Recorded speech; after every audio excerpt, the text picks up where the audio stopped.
Faleminderit, nderuar kryetar Kuvendit, të nderuar kolegë deputet, anëtar të qeverisë.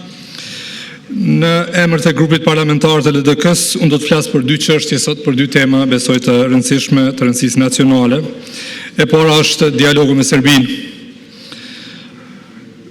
Gjatë këtyre muajve dhe viteve, në fakt, të menaxhimit të këtij procesi, ato që kemi pa është kthim prapa dhe nuk është era e parë që po përmendim si kthim prapa në këtë proces, sepse ka pas një dakordim me gjitha forcave politike që ky proces të orientohet drejt marrëveshjes përfundimtare për njohje reciproke, ndërkohë që tash është kthy prapë në atë që ne kemi gjuajtur për vitet tona, dialog teknik për çështje të rëndësishme të jetës së qytetarëve, por që nuk e ka adresuar çështjen finale. Ky lloj dialogu për marrëveshje përfundimtare për njohje reciproke ka filluar në vitin 2020, por pastaj është lënë në gjysmë. Po ajo që është shqetësuese për këtë proces është mungesa e plot e transparencës ka shi këtij kuvendi dhe ka shi qytetarëve të Republikës Kosovës.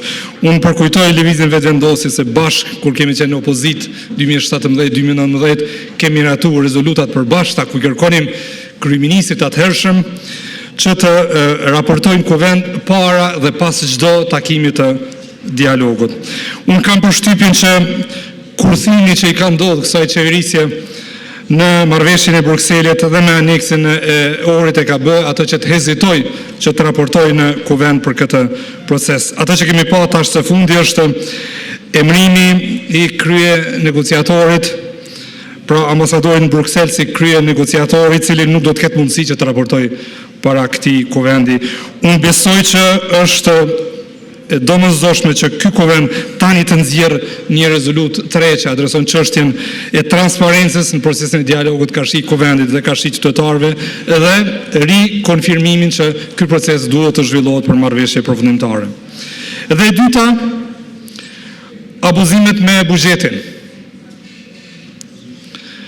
Po i citoj tani shkurt dy raporte zyrtare, që është raporti i auditorit përgjithshëm për shpenzimet buxhetore për vitin 2024 dhe është raporti qeverisë për shpenzimet buxhetore për vitin 2025.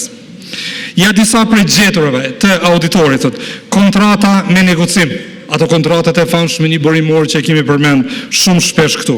E dyta, opinionet kualifikuara si asnjëherë më përpara. 55% të organizatave buxhetore kanë marrë opinionet të kualifikuara.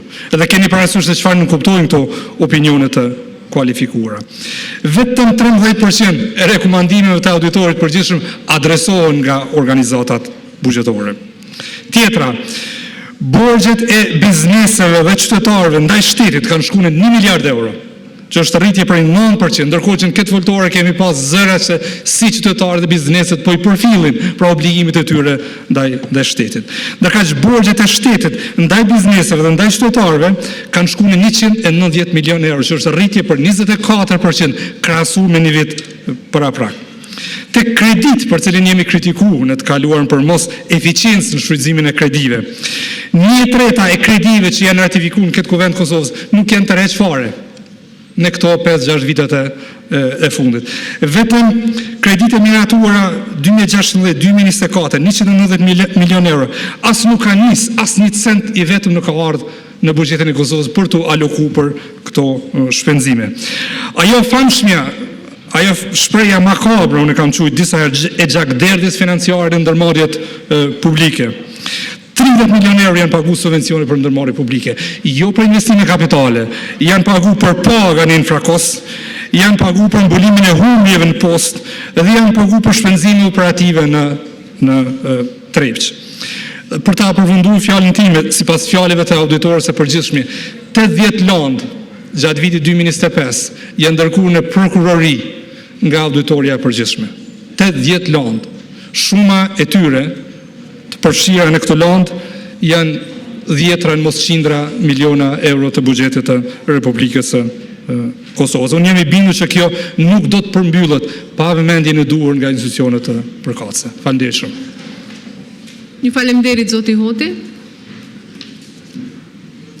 Tani fjalën e ka Beton Berisha, urnoni zoti Berisha.